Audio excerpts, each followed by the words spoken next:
당신에게 변화는 아직 가능하다. 아까 제가 인간의 본성 중에 가능성 얘기했죠. 변화는 아직도 가능하다. 변화될 수 있다. 아직 소망이 있다. 남아있는 힘이 있다. 포기하지 말고 용서에 여러분 참여하십시오. 그렇게 저희가 권면을 합니다. 그래서 그런 용서에 대해서 사실 작은 문제부터 큰 문제까지 많이 있는데 내놓고 프로그램을 하면 좋겠고요. 여러분들도 오늘 전부 5주간 전부를 맛보지는 못하지만 일부 같이 나눴으면 좋겠습니다. 이제 쉬운 용서의 예가 하나 있는데요. 제가 경험한 건데 우리 목회자 중에 한 분이 오늘 저에게 10,000원을 꿔달라 그랬어요. 10,000원을 빌려달라고. 지갑을 안 갖고 왔다고. 그래서 10,000원을 뭘 꿔주냐. 그냥 쓰고 나중에 생각나면 뭘 살 건지 그래요. 그냥 가져라. 뭐 잘 잊어버리니까. 근데 굳이 주겠다는 거예요.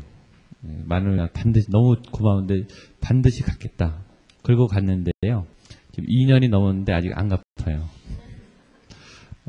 그분을 지금도 매일 만납니다. 만나는데 그 얘기를 안 했으면 제가 잊어버렸을 텐데 갚겠다고 그래놓고 잊어버렸어요.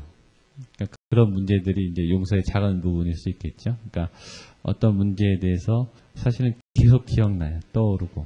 물론 그게 막 분노가 일어나고 용서가 안 되는 것은 아니죠. 그러니까 그럴 정도는 아니지만 제가 가볍게 얘기했지만 사실 과거에 한번 이렇게 나에게 탁 상처를 내고 간 그런 흔적에 대해서 저는 계속 기억하는 그런 상태가 있죠.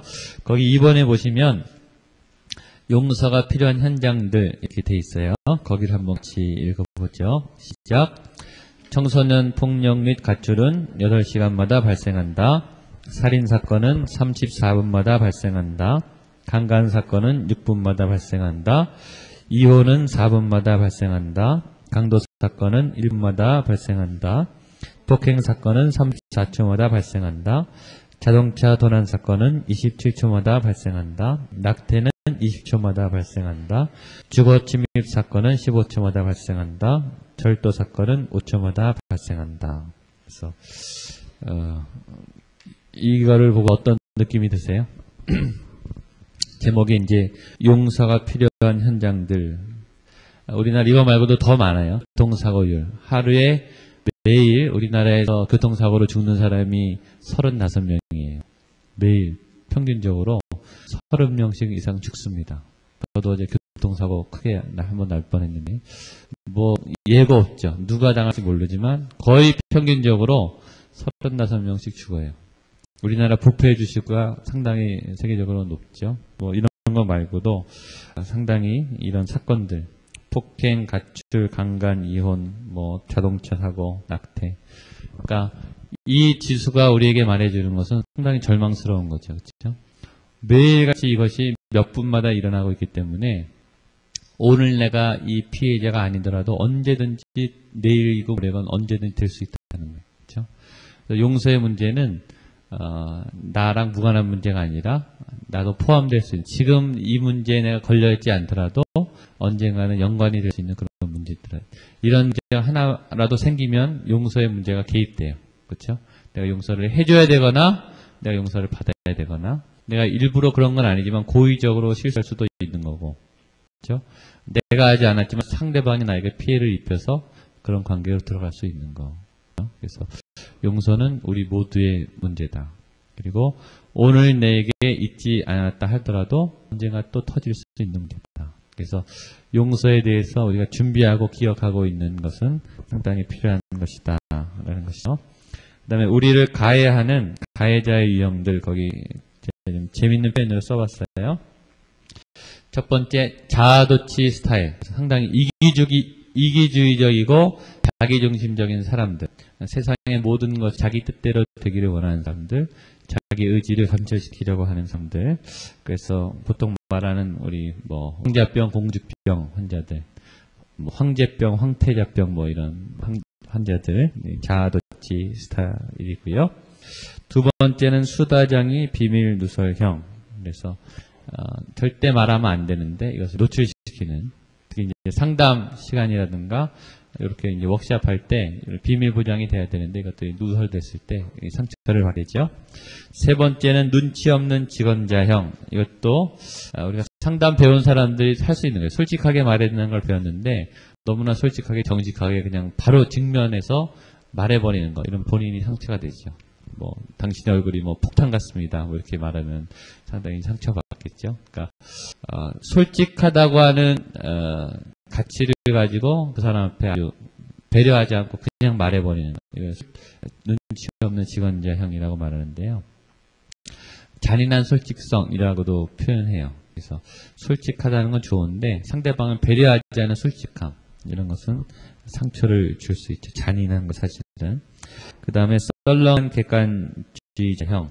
그래서 때때로 객관적인 거는 필요한데 객관성을 핑계로 본인은 빠지는 거예요. 이건 난 이렇게 생각한다. 이건 사회는 이렇게 돌아가야 된다라고 해야 되는데 편들기를 빠지는 거죠. 그래서 책임져야 될 것을 회피하는 그런 부분이 있는 거죠. 활화산 폭발형. 이건 뭐 제일 많죠. 감정을 주체 못해서 아주 퍼부어대고 폭발시키고 욕을 하고 폭력을 쓰는 거. 기발한 회피자형, 객관주의형하고 약간 비슷하죠. 그래서 결정적인 순간에 빠지는 거예요. 난 몰라, 난 안 했어, 난 책임 없어, 나는 그때 몰랐어, 뭐 이렇게 아주 싹 빠져버리는 그런 사람들. 그다음에 거룩한 경건주의자형.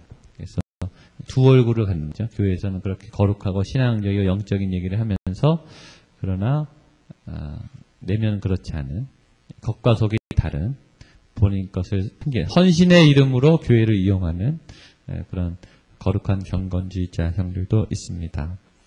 우리가 주로 누구를 용서해야 되는가? 거기 보면 1번부터 10번까지 나와 있는데요.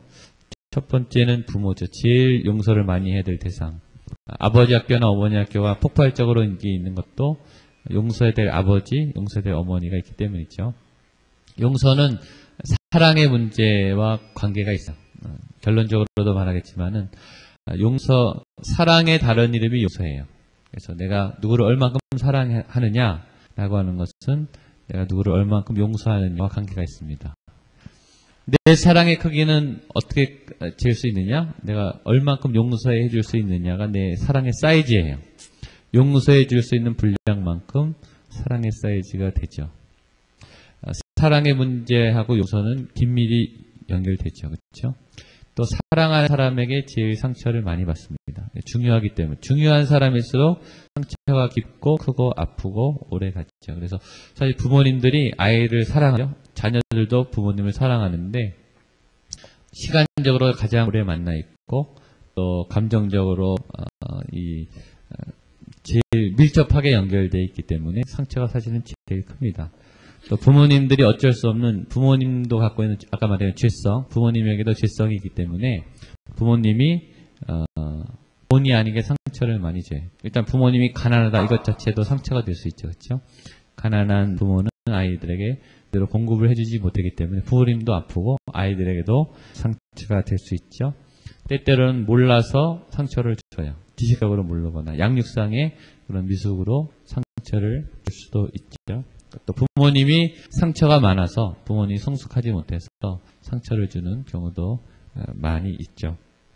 자, 여러분 중독에서 배웠을지 모르겠지만 중독의 정의는 간단하게 말하면 일단 본인의 능력으로 치유될 수 없는 상태가 중독이에요. 그렇게 배우셨어요? 일단 본인의 의지와 노력으로는 빠져나올 수 없는 상태가 중독이에요. 그러니까 누군가의 도움을 받아야 빠져나올 수 있는 상태가 중독이거든요. 근데 본인은 도움 없이도 빠져나올 수 있다고 착각하죠. 중독이 치유가 힘든데 중독이 요새 여러 증상으로 많이 일어나는데 중독증의 원인을 제가 불러드릴게요. 폭력적인 부모, 그다음에 부모님으로부터 양육받지 못, 폭력적인 부모 밑에서 자란 사람, 그다음에 부모님이 직접 양육하지 않고 할머니나 아니면은 뭐 다른데 이모네 집이나 뭐 이렇게 그렇게 양육된 사람, 그다음에 격리 감정, 이거는 이제 울지마, 뭐 이렇게 웃지마, 이렇게 감정적으로 제한을 받은 사람, 표현의 자유가 억압돼서 자라났던 사람들, 부모님이 완벽주의자였을 때 더 높은 기대, 칭찬에 인색하고 더 잘해야 된다, 더 많이 해야 된다, 그렇게 요구받은 사람. 4번, 5번 좀 비슷하죠. 부모님이 항상 기대치가 높아서 칭찬에 인색하는 거, 또 잘했다, 만족스럽다 이런 표현을 못 받은 사람. 그다음에 부모님 자체가 중독적인 사람, 알코올이나 뭐 도박이나 부모님이 중독중이면 자녀도 이제 중독이라는 거죠. 그다음 편부모, 그러니까 어머니 혼자, 아버지 혼자, 뭐 기러기 아빠들, 뭐 그런 가정들 될 수 있죠. 그다음에 죄의식이 많은 사람, 관계 능력이 좀 부족한 사람, 환상이 강한 사람, 대충 10가지, 11가지, 뭐 많으면 12가지 된강 뽑는데, 중독증의 원인의 많은 부분이 부모님과 관계에 있다는 거예요. 그렇죠? 술, 도박, 뭐 음식, 성, 뭐 인터넷 이런 중독 증상이 이유는 부모님의 사랑 결핍이 원인이라는 거죠. 이 자료를 보면. 그래서 부모님으로부터 어렸을 때부터 받아야 될 사랑과 양육의 소스가 공급되지 않으면 이것이 이제 여러 가지 사회적인, 환경적인, 심리적인 요인과 컨비네이션이 돼서 중독 증상으로 딱 나오는 거예요. 제가 종교 중독 환자도 제가 상담해 봤는데요. 종교 중독. 종교 중독이라고 하는 것은 이제 이단에 빠진 사람들, 그러니까 정상적인 건강한 고등 종교에 가지 않고 이상한 종교에 잘 빠지는 사람들도 보면요, 종교 중독증이라고 하거든요. 이 중독증은 똑같아요. 부모님의 사랑을 받지 못한 사람들, 종교 중독 환자들이 많습니다. 그래서 이 사람들이 왜 그런 이단에 빠지는가 하면은 이단에 가면 되게 잘해주거든요. 교회보다 훨씬 잘해줘요. 어서 왔냐, 그리고 그동안 고생했다, 그러고 막 메시지도 보내주고 주중에 챙겨주고 뭐 좋은 것도 막 갖다주고. 그러니까 이 사람들이 부모님으로부터 받지 못했던 사랑을 거기서 찾는 거예요. 처음. 그래서 거기서 하나님의 사랑을 처음 느껴봤다. 거기서 내가 하나님을 만났다. 그래서 못 나오는 거예요. 그 사랑에 취해가지고. 그만큼 이제 중독은 사랑이랑 결핍되어 있는데 이게 부모님과 관계됐다는 거죠. 부모님이 알게 모르게 상처를 많이 줘서 제일 사실은 회복해야 될 사람 1호 부모님이죠. 근데 이제 우리나라 분들 또 효의 사상이 강해서 그래도 부모님은 나에게 최선을 다했다. 그래도 나는 부모님을 배신할 수 없다. 이런 생각이 강해요. 그러나 그럼에도 불구하고 부모님은 상처를 줬어요. 그건 인정하셔야 돼요. 그래서 부모님을 용서하는, 화해하는 그런 프로그램이 아버지 학교, 어머니 학교죠. 그래서 그런 관계를 끊을 수 있도록 또 그런 대상 중에 하나고요. 두 번째는 배우자죠. 요새 많죠. 이혼이 많게 되기 때문에 배우자에게 상처를 많이 받게 됩니다. 그래서 결혼예비학교부터 이제 가정사역, 부부사역을 하게 되면은 별의별 이유로 하여튼 이혼 사유도 어마어마하게 많아요. 고부간의 갈등도 있고. 또 다 이제 배우자 문제죠. 배우자가 특별히 이제 남자가 마마보이다 그러면 이제 고부간의 갈등이 더 심해지는데 혼수 문제, 뭐 경제 문제, 성 문제, 배우자, 요새 또 외도 문제가 상당히 많죠. 이런 부분들이 맞닥뜨리면 상당히 힘들어지는 부분이 있죠. 또 이래서 이혼 케이스도 있어요. 남편이 사업을 했는데 빚이 많이 졌다. 주식을 했는데 어마어마하게 빚더미에 올랐다. 이러면은 빚 때문에라도 이혼을 할 수밖에 없어요. 상황이 어려워서. 그건 뭐 눈물을 머금고 헤어져야 되는 거죠. 사랑해도. 그런 문제들 사실 있고요. 그 다음에 세 번째는 형제 또는 친척. 그래서 경쟁 관계 있을 수 있어요. 형제들끼리도 사랑하지만 경쟁하는 그런 일들이 있을 수 있고요. 그 다음에 자녀들도 상처를 줍니다. 그렇죠? 부모님도 자녀 때문에 상처를 받아요. 상처를 많이 받으시죠? 예. 도무지 이 녀석들이 말을 안 들어 먹어서 그렇게 다 빼주고 그렇게 헌신적으로 했건만 기대대로 되지 않아요. 움직여지지 않죠. 저희 신학교 다닐 때도 저희 신학교 동기 중에서 제 친구들 중에서 중견기업 준재벌인데 그 2세들이 왔어요. 2명이나. 그래서 다 집에서 쫓겨나섰어요. 그러니까 아버지는 이제 후계자 수업시키고 좋은 대학 보내서 유학 보내서 이제 사업을 인계하려고 이제 생각하고 있었는데 신학을 한다니까 너무 황당한 거예요. 그래서 아예 집 쫓겨나가지고 도망 나와서 여기저기 살면서 수업하는 그런 친구들도 있었어요. 근데 그런 이제 내가 이 자녀에 대한 기대가 있죠, 그렇죠? 이 자녀는 이렇게 됐으면 좋겠다라고 기대했는데 그들 무너질 때 용서해야 될 대상 그런 관계가 됐죠. 그 다음에 친구들도 그렇고요. 그 다음에 타인과 낯선 사람들, 이것은 이제 나랑 직접적인 관계는 없지만 내가 관계상에서 만나서 어쩔 수 없이 맺어지는 그런 관계가 있어요. 직장 상사라든가 직장 동료라든가 상당히 어렵죠, 그렇죠? 이건 생계가 걸려있는 문제인데 직장 상사가 아주 어렵다. 특히 우리가 교회 다니는데 불신자, 교회에 대해서 아주 배타적인 상사다 이러면 술자리라든가 관계에서 많이 어렵죠. 군대 갔는데 사이코 같은 상사를 만났다. 그럼 아주 너무너무 힘듭니다. 특히 이제 우리는 지금은 좀 덜하다고 하지만 지금도 많다 그래요. 아주 이상한 선생님 만나면, 담임 선생님, 좀 아주 이상한 선생님 만나면 아이들이 상처받죠. 막 돈에 대해서 막 그렇고 막 폭력이 심하고 편애하고 막 이러면은 힘들어지는 거죠. 그래서 낯선 타인들에게도 이런 상처를 받을 수 있고요. 그 다음에 권위자나 권세가 제도, 이것도 아주 힘들죠.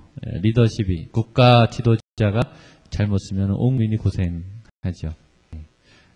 내가 속한 어떤 기관의 어떤 탑 리더십들이 결정을 잘못 내리면 그 밑에 있는 사람은 다 고생을 해야 되죠. 입시제도 때문에 전 국민이 전 학생들이 아주 몸살을 앓고 있는 거죠. 그 다음에 호주제 때문에 여성들이 아주 곤란을 많이 당하죠. 이런 것들. 그 다음에 또 하나 용서해야 될 대상 중에 하나는 나죠. 내가 나를 용서하지 못해요. 내가 환경에 대해서 또 내 능력에 대해서 내 얼굴에 대해서 용서 못하는 분도 있고, 내가 이렇게 얼굴이나 체격 조건이, 내 키, 이것도 내가 할 수 있는 게 아니죠, 그렇죠? 내 능력, 또 내가 태어난 가정 환경, 이것도 내가 할 수 있는 것이 아니어서 사실은 나에 대해서 내가 실수도 합니다. 그걸 말하면 안 되는데 말했어요. 예. 분노를 폭발하지 말았어야 되는데 막 폭발시켜서 나중에 후회하는 경우도 있고, 시험 볼 때 실수하는 거, 그 한 문제를 맞췄으면 대학에 갈 수 있는데 떨어져서 원하는 학교에 못 가는 경우도 있고, 그럴 때는 자책하죠. 내가 왜 그랬을까, 이런 문제들. 그 다음에 환경과 상황에 대해서 이제 하나님을 원망. 왜 하나님이 나를 사랑한다고 하는데 이런 고난을 주시는가? 왜 날 하필이면 이런 가정에 태어나게 하시는가? 더 좋은 조건에, 또 좋은 환경에, 그런 믿음의 가정에서 태어나실 수도 있겠는데 왜 하필이면 이런 사람을 만나게 하셨을까? 왜 우리에게 이런 자녀가 태어났는가? 이렇게 내가 움직일 수 없는 환경에 대해서 열어졌을 때는 하나님에 대해서 원망하는, 우리가 하나님을 사랑한다고 하지만 하나님에 대해서 원망도 사실은 많아요. 못해주신 것에 대해서 하나님이니까 우리가 못하는 거지, 할 수 있으면 막 해댈 수도 있어요, 사실은. 그렇죠? 그런 부분도 사실은 많이 있는 거죠.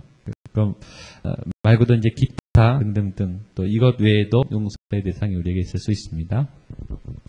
그래서 이거를 한번 쭉 보시면 1번부터 10번까지를 한번 보시면 주로 어떤 대상에게 용서의 문제가 생기는가 보면 나랑 관계가 깊은 대상으로부터 용서의 문제는 생길 수 있어요. 아닌 경우도 있지만, 예외도 있지만 주로 내 인생에 깊이 들어와 있는 존재에게 상처를 많이 받는다는 거죠. 나와 내 생활의 많은 부분을 차지하고 있는 사람들로부터 이런 문제가 생길 수도 있고요. 다시 말하면 이제 내가 기대하는 사람, 내 기대가 높은 사람, 내가 관심 있고 내가 중요하다고 생각하는 사람으로부터 오히려 상처를 많이 받을 수 있다는 거, 그런 결론을 하나 찾을 수 있고요. 또 하나 용서의 문제를 생각하면서 해야 될 것은, 나에게 상처를 준 그 사람은 나를 24시간 동안 나를 죽이거나 나에게 해코지를 하려고 일부러 그런 게 아닐 수도 있다는 거예요. 그렇죠? 그 사람 본의 아니게 실수로 무의식 중에, 아니면 한 번 그렇게 해놓고 전혀 잊어버리고 딴 세계를 막 살고 있는 사람이에요. 내 존재는 기억조차도 못하고 또 살고 있을 거예요. 근데 나는 그게 원한이 돼서 계속 인생이 망가질 수도 있는 거죠. 그래서 그런 문제를 생각해보면 내가 거기에 계속 매여 있을 이유가 있는가 이렇게 한번 생각해 볼 수도 있는 문제죠. 그 다음에 우리는 왜 용서를 못하는가? 용서할 수 없는가? 용서에 대해서 왜 자신이 없는가? 그런 이유들을 한번 적어봤습니다. 도대체 용서하고 싶지도 않고 용서할 수도 없다. 1번부터 같이 한번 읽어보도록 할게요. 1번 시작. 상대는 자신이 무엇을 잘못했는지 깨닫지 못할 것이라 생각한다. 예. 그래서 내가 용서해주면 쟤는 저거를 못 깨달을 거야. 저게 자기가 잘못했는지를 모를 거야. 이렇게 좀 가르쳐주려고 교훈적으로 용서하고 싶지 않고요. 두 번째 시작. 정의에 대하여 포기하기 때문에 옳지 않다. 그렇죠? 내가 이걸 용서해주면 정의에 위배돼요. 그렇죠? 내가 용서해주는 건 좋지만 이건 정당한 건 아니다. 이에는 이 눈에는 정당한 벌을 받고 책임을 져야 된다. 선한 것과 다르다. 그래서 정의감 때문에 용서하지 못하는 이유도 있고요. 3번 시작. 용서가 화해라고 생각하기 때문에 이따가도 나오겠지만 용서가 화해일 수 있지만 근본적으로 굳이 차이를 말하자면 용서가 더 먼저고 화해는 다음이라는 거죠. 그러니까 내가 용서를 해도 화해는 안 될 수도 있어요. 용서는 나의 문제고 화해는 두 사람 사이의 문제라는 거죠. 그러니까 내가 용서를 해도 상대방이 마음을 안 열면 화해는 안 돼요. 그러나 용서는 할 수 있다라는 거죠. 용서는 내가 일방적으로 할 수 있는 거고 화해는 두 사람이 관계의 문을 열어야 되는 거죠. 그래서 화해해야지 용서한다. 용서의 궁극적인 모델은 화해일 수 있어요. 그렇죠? 화해로 가면 제일 좋습니다. 그러나 화해가 안 되더라도 차선책으로 용서는 가능하다. 그래서 내가 먼저 일방적으로 용서할 수 있다. 그래서 용서하기를 두려워할 필요는 없다라는 겁니다. 4번이 제일 큰 이유예요. 시작. 다시 반복될 것이기 때문에. 우리가 어쩌면 용서를 하지 못하는 가장 큰 이유예요. 용서해주면 또 저지르니까. 또 은혜를 모르고 또 그 짓을 하니까. 또 용서해주면 대부분 또 그렇게 합니다. 많이. 물론 은혜를 알고 돌아오는 경우도 있지만 또 실수를 해요. 누구를 보면 알아요? 자녀를 보면 알죠. 그렇게 용서해줘도 계속 그냥 하여튼 끝까지 속을 썩이죠. 자녀처럼 사실 용서해주면 계속 힘들어요. 그래서 용서라고 하는 이 두려움 때문에 계속 해야 된다고 하는 두려움 때문에 용서하기가 좀 사실 힘들죠. 5번 시작. 당신이 쉬운 사람으로 취급될까봐 순교자 취급당하기 부끄러워. 그렇죠? 내 용서해주면 쟤는 만만하다. 쟤는 쉬운 사람이다. 적당히 해도 되는 사람이다. 물론 그렇게 생각하는 사람도 많죠. 그래서 그런 게 두려워서 쉽지 않게 취급당하고 싶어서. 6번 시작. 용서에는 에너지나 시간을 소진하게 되니까. 용서는 힘들어요. 사실은. 너무너무 힘듭니다. 내가 할 수 있는 에너지를 오버해서 내서 이걸 해야 돼요. 그래서 거기에 드는 에너지, 시간, 그 열심, 그 힘을 쓰고 싶지가 않을 때 그럴 수 있죠. 7번 시작. 하나님의 용서에 대한 확신이 없어서. 용서를 받아본 경험이 있는 사람이 용서하기 더 힘들다고 말하는 거죠. 그래서 내가 용서받는, 내가 회개한 것에 대해서, 내가 구원의 확신에 대해서 그 첫사랑을 잃어버거나 지금 하나님의 은혜가 말라 있으면 용서 되지 않습니다. 그래서 용서하는 마음이 안 생겨져요. 마음이 강해지면. 8번 시작. 자신이 자신을 용서하지 못해서 자신이 용서받았음을 믿지 못하는 것. 8번하고 7번하고 좀 비슷한 거죠. 또 자신이 늘 실망하고 자존감이 낮고, 자존감이 낮은 분들이 용서를 못해요. 또 자기 패배의식이 강하고, 이러면 이제 용서하기가 힘듭니다.